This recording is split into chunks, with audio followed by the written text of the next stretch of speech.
realidad puede que sea un solo relato redondo o no, o puede que tenga flecos o no, ¿no? Es curioso esto, es un libro muy curioso. A ver, Perpi, tú sabes que yo aquí estoy en calidad de grupo. Entonces, si Salva hubiese escrito una mierda de libro, yo habría venido y habría defendido aquí que es lo mejor que hay en el mundo y que hay que comprarlo. Pero es que encima el cabronazo escribe muy bien. Entonces uno abre ese libro. Yo no voy a destripar el libro porque quiero que lo compren y quiero que lo lean. Porque si no se estarán perdiendo... A mí me gusta la palabra cuentos más que relatos, porque lo que tú haces es cuentos, y me parece que no hay por qué tratar de elevarlo a otro... Relatos es como un eufemismo. Sí, es como un eufemismo, es como cuando empezamos a llamar novela gráfica los cómics de toda la vida, pues... No, tú has escrito cuentos, ya has escrito unos cuentos que... Claro, es que cuando ellas hablan de ese cinismo, que de esa manera de romper lo dramático con la risa, y al revés, de tenerte en lo cómico y de pronto congelarte la sonrisa, ellas es que no te conocen, yo es que te encuentro a ti. Entonces, claro, yo ahí veo a mi Perpi todo el tiempo. Este libro es muy tú. Y entonces los que te conocemos y los que te queremos tenemos ese trocito de Perpi en cada uno de esos relatos. Y obviamente está bien escrito porque tú escribes bien. ¿Qué vamos a hacer? Lo difícil sería lo contrario. Ahí está también el oficio del que vienes y que te hace hilar muy bien y de una manera muy concisa. O sea, prescindes de todo lo que sería esto que a mí me pone muy nerviosa y que siempre critico del escribir con puñetas, ¿no? Parece que solo es literatura aquello que es tedioso y si te entretiene, te divierte o te arranca una sonrisa o hace que no puedas soltarlo, parece que sea menos... Y ya, Pepi, porque es que tú te me vienes arriba enseguida, y como siga diciéndote cosas bonitas, y aquí hemos venido a que te desnudes. Los niveles de ego se me disparan y tengo unas pastillas para el ego que funcionan a veces, no siempre. Bueno, la primera pregunta era, ¿cuál era? La de ¿por qué Cognac, no? Claro, el título. Bien, intenté ser rápido. No, cuando uno hay escritores que escriben con una constancia, una asiduidad tremenda y no pueden parar de escribir. Yo, desgraciadamente, ¿qué le voy a hacer? No soy así.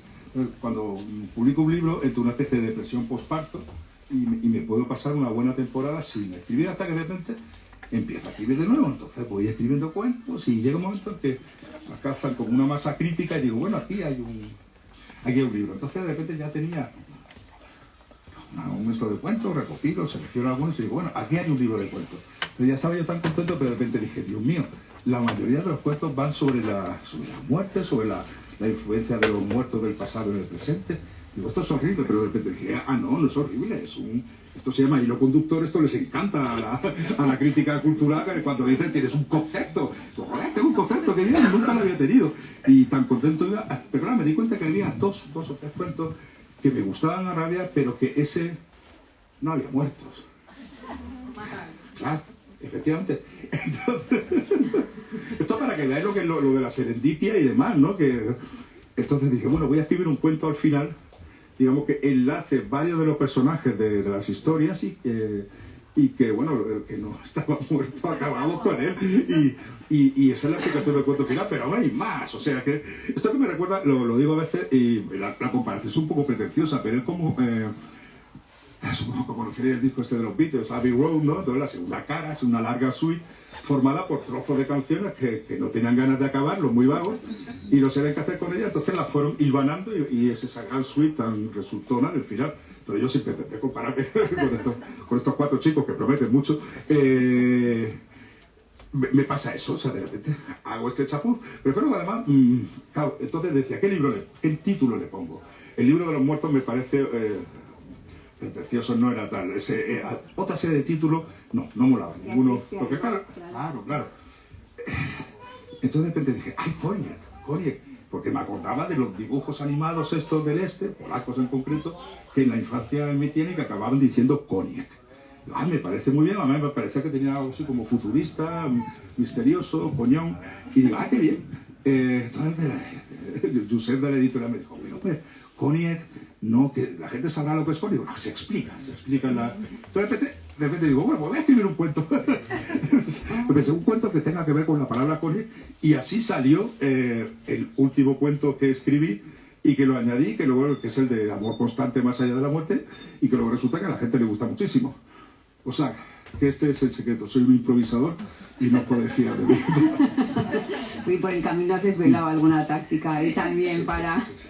Oye, y yo tengo una duda, leyendo tus cuentos, seguro que a ti tus personajes se te aparecen en sueños en algún momento y te dicen no que les cambie su destino, sino que les escribas algo más largo, ¿no? Cuando leemos estos cuentos, es que dices, es que aquí puede haber una novela. ¿Tú eso no te lo planteas? Puede ser. Por una parte eso me halaga enormemente porque a veces me gusta pensar, digo, bueno, pues mis cuentos son a veces como micronovelitas, son pequeñas novelas porque, bueno, hay como, digamos, la densidad dramática, el arco, el recorrido y los personajes suficientes para una novela, porque son cuentos que, o sea, hay muchos cuentos con personajes en la historia de la literatura, pero normalmente muchas veces el cuento es un artefacto con una historia, con una serie de efectos así narrativos donde los personajes son menos. Pero me gusta creer que los míos hay unos personajes con cierta densidad. Bien definidos. Pero también pienso, bueno, mejor déjalo así, no los toques más, no arrebátalos en lo mejor de su vida, ¿sabes? Luego no les hagas asistir a un tercer acto del que hablábamos, que no. Entonces, de momento, además, me inspira mucho respeto una novela.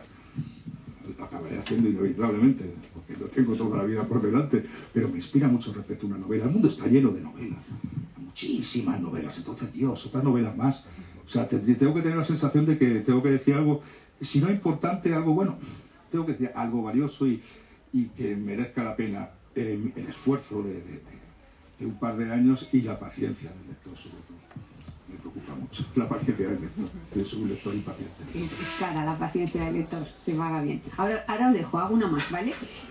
Porque habéis dicho lo del cinismo, y hay una cosa que yo he visto en la humanidad de tus personajes frente a la tecnología, porque hay bastante tecnología aquí, dentro de la medicina hay una, y también de esa inteligencia artificial que aparece, pero yo creo que haces bastante hincapié en que esa tecnología está manejada por humanos. No sé si eso me lo invento yo o es así. Sí, probablemente sea. O sea, es verdad lo del cinismo que tú has dicho, es una parte de mí, pero también me gusta creer que tengo cierta... Esto me hace una especie de equidistante moral, ¿no? Claro, o bipolar. O sea, a veces pienso que en la abyección esencial del ser humano, pero con frecuencia tengo cierta esperanza también en que hay algo esencialmente puro y bueno en la mayoría de los seres humanos. Lo que pasa es que, bueno, no siempre aflora. Y entonces yo creo que la combinación de ambas cosas es lo que no puedo evitar. Creo que es lo que le debe cierto carácter a los cuentos, ¿no? Yo también tengo una pregunta, porque en la variedad de cuentos que has escrito y en la temática que has elegido, que sí que tiene hilo conductor, que cada uno puede ser una novela, yo creo que sí, los personajes son variadísimos y hay algunos con una densidad estupenda, pero es que a mí me interesa mucho la temática de los cuentos, es decir, porque ya lo leerán, pero en realidad tienes cuentos sobre todo, en los que predomina mucho la nostalgia, es verdad, y estamos muy anclados en algunas veces en los años 70, 80, que es maravilloso, pero luego de repente tienes un cuento sobre el COVID, tienes un cuento clásico, que ahora te querría preguntar sobre él, tienes un cuento que parece que lo has sacado del Antiguo Testamento, o sea, la variedad es infinita, y en lo que se refiere al cuento clásico, ese punto histórico, que rompes totalmente la estructura, a mí me gustaría saber un poco por qué, si te interesa, cómo topas con ese personaje. El cirujano te refieres, ¿no? Sí. Bueno, era bueno, iba a decir viejo conocido, suena un poco pretencioso, pero desde hace muchos años lo sabía. Claro, era un cirujano, realmente existió, con John Taylor. Entonces descubrí que fue el tipo, tiene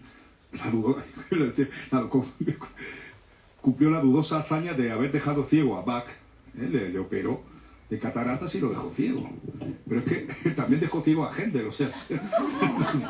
digo, bueno, pues siempre me fascinó que el hombre tenía un currículum interesante. Y entonces, claro, siempre dije, bueno, me gustaría hacer un cuento sobre él. Lo que pasa es que, claro, hasta que de repente di con la y con la tecla, porque claro, contar que un hombre dejó ciego a Bach, dejó ciego a Ahí Händel, está el mismo. entonces, bueno, aquí me sale el yo, digamos, bondadoso. Entonces pensé darle a este redomado canalla, era un canalla, era un maestro de la promoción. Era un capullo. Sí, era, bueno, la historia de la medicina, como tanto, está llena de héroes y de villanos, ¿no? Entonces este era un hombre, bueno, no era tanto, o sea, no era inepcia, o sea, no era realmente un inepto, es que en aquel entonces, digamos, el desarrollo de la oftalmología era el que era, la medida de profilaxis eran las que eran. Entonces, el problema es que normalmente se pillaba, o sea, él operaba a los pacientes, se iba.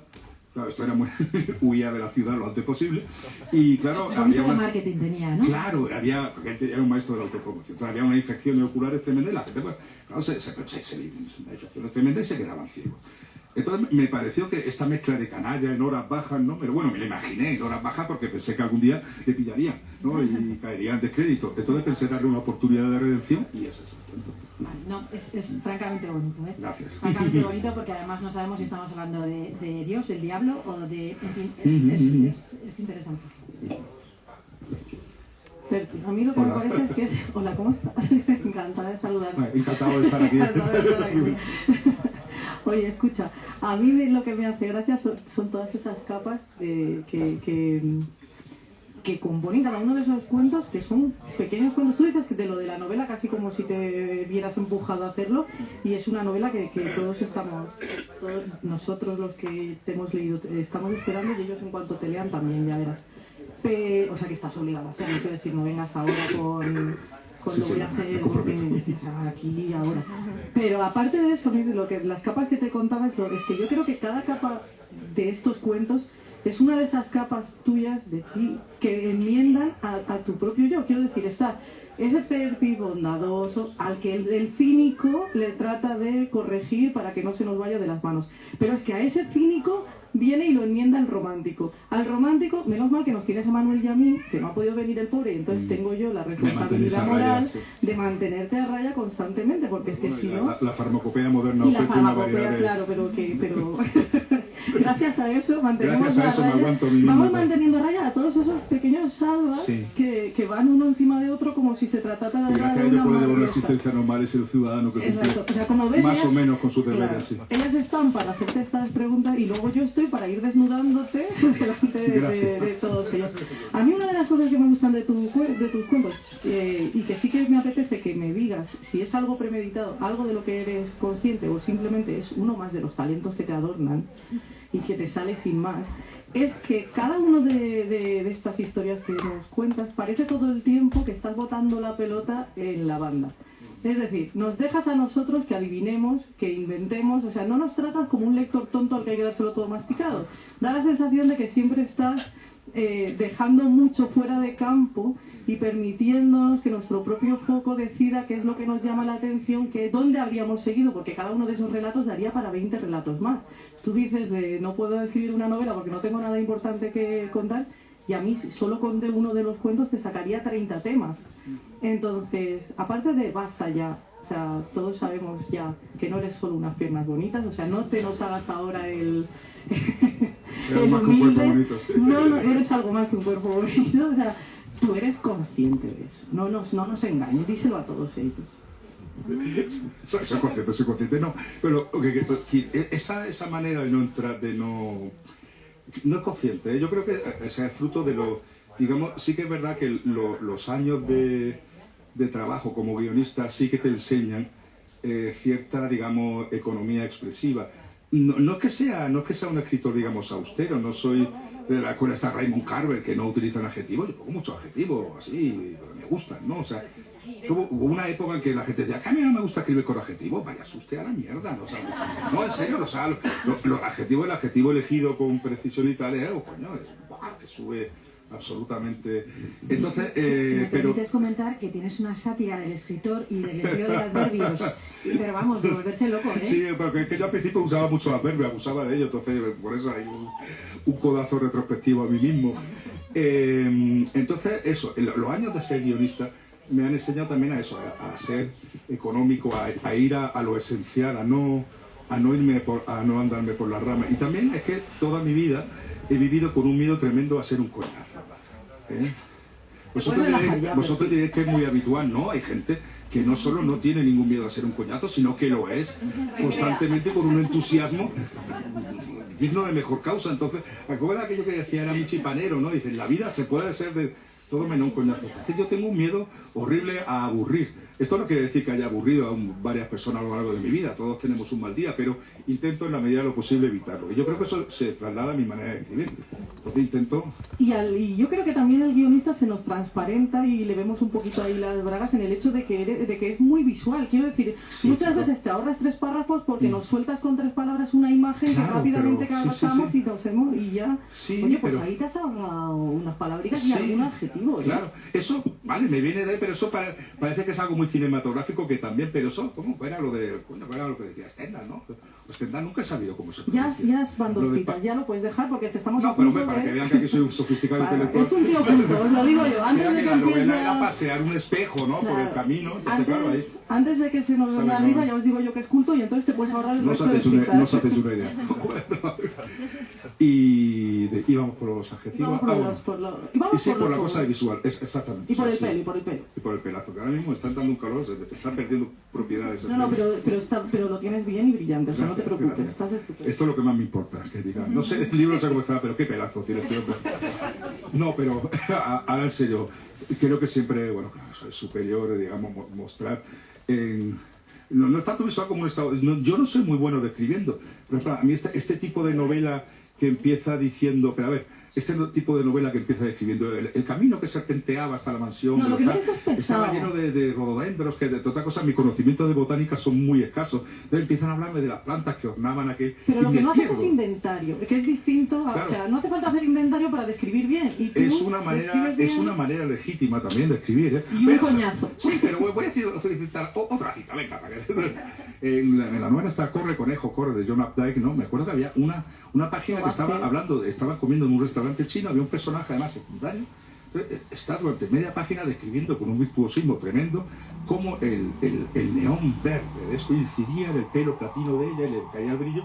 Era brillante. Si digo que es una manera legítima de escribir, yo no funciono así, no puedo funcionar así. Entonces, yo lo que intento es crear una sensación, una atmósfera. Y a veces, efectivamente, con 2 pinceladas de situación, ¿sabes? Y un adjetivo, ¿sabes? Crea una atmósfera, un estado de ánimo que me parece más importante que contar las nervaduras de las hojas, ¿no? Del rododendro. Sé que se dice rododendro. No, yo no sé Estoy ni cómo volviendo se disléxico dice. con la edad, ya está. No, pero es que no sabemos ni cómo se dice. De hecho, nadie ha visto uno todavía. No, es una Solo invención sale de es una invención de novelistas sureños. exacto. Como aquello de los libros que leíamos de pequeños, ¿no? De la cerveza de Jengibre. Pero ¿alguien ha tomado cerveza de jengibre? Pues nadie ha visto De un mayor, rododendro. con whisky estaba muy rica. Tú de mayor y con whisky. Sí. Bueno, hay capítulos que no hace falta que contemos. Salva. Bueno. Podemos volver a los adjetivos y los Pongamos adverbios. un tupido velo. Exacto. Pero sí, los 5. Oye, sí. Y la tomaste. Esto me interesa mucho. Luego lo retomamos en el bar. Ginger ale. Ginger ale. El ginger ale, la cerveza de jengibre, Rebeca. Qué manera Eres tú de, tu qué manera de inocencia. vulgarizar. Acabas de destrozar parte de mi Lo infancia. siento, No quiero eso. seguir con esta farsa. ¿Quieres? Yo comento solamente un momento. Te agarro un micrófono y ya no. Yo sí. Hostia, tienes que quedar. Tú uno todo el rato.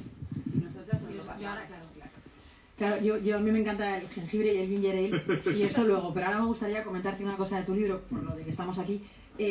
Mira, cuando hay uno de los cuentos en los que él nos habla de un personaje absolutamente entrañable, no desvelo nada para que luego lo compren a la salida, lo puedan leer todos, pero este personaje, cuando empiezas a describirlo, empiezas diciendo literalmente, este señor es un señor muy mayor que se levanta y se pone un café, y tarda en ponerse un café porque lleva un tiempo entrar en el día. Con eso nos has descrito al señor, la casa, el pueblo. Es de una ternura tremenda. Cuando este señor se levanta, se toma su café porque le ha llevado un tiempo entrar en el día. Que a mí me ha llevado un minuto entrar en el día. Sí, O sea, sí. también te digo. Este señor se da un paseo y baja de su casa o de donde él vive hacia el pueblo. Y se le van cruzando personajes, él va viendo personajes. Y yo no sé si alguien recuerda un musical de Disney, como pueda ser, por ejemplo, La Bella y la Bestia, cuando Está bien esa amanece. comparación, no lo había Es pensado absoluta. nunca. Y entonces Bella va por el pueblo y todo es una gran coreografía perfectamente orquestada, y en este no saber describir esta coreografía es una fantasía. Es absolutamente preciosa. Pues ahí, Gracias. ahí daré. Pero fíjate que no digo la No, hombre no, de no. esto, que no. No, Pam, pam, pam. hay que tomar un café porque lleva un tiempo entrar en el día. Y con eso A este señor se le va cruzando el del tractor, el otro, hasta que llega a su destino. Claro. Es que parto a veces de la presunción de que todos tenemos experiencias comunes, todos más o menos en nuestras distintas vidas tenemos una experiencias parecidas. Todos sabemos, todos conocemos lo que es el miedo, conocemos lo que es el amor, conocemos lo que es la embriaguez, conocemos tantas cosas, ¿no?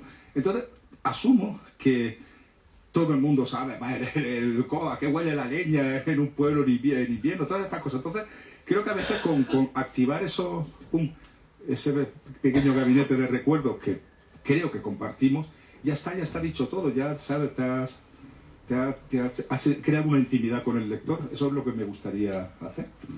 A ver si vamos mejorando en ello. Salva, yo no sé si como autor, como padre, tú tienes un cuento preferido. Imagino que yo ahora lo he leído una vez, tengo mi cuento preferido y a lo mejor cuando lo vuelva a releer tendré otro. Y cuando la gente te dice que este es su cuento preferido, tú eres capaz a lo mejor de ver algo en ello. Hay una parte de psicología ahí que es con el libro, con el cuento que tú más te identificas. Como Rebeca ya ha dicho que tú estás en todos, no te preguntaré cuál es tu preferido, pero sí, ¿cuál es tu preferido? Esto suena una respuesta así de salirme por peteneras, pero es que cambia mucho. Si tuviera que elegir Yo me dejo. el de... ¿Será posible? He olvidado el título. Un alma de Dios. El único cuento de la historia protagonizado por unas albóndigas. El de... Sí, el de... Pues entonces te tengo que preguntar también por los muertos. Porque están, pero... O sea, están en los vivos...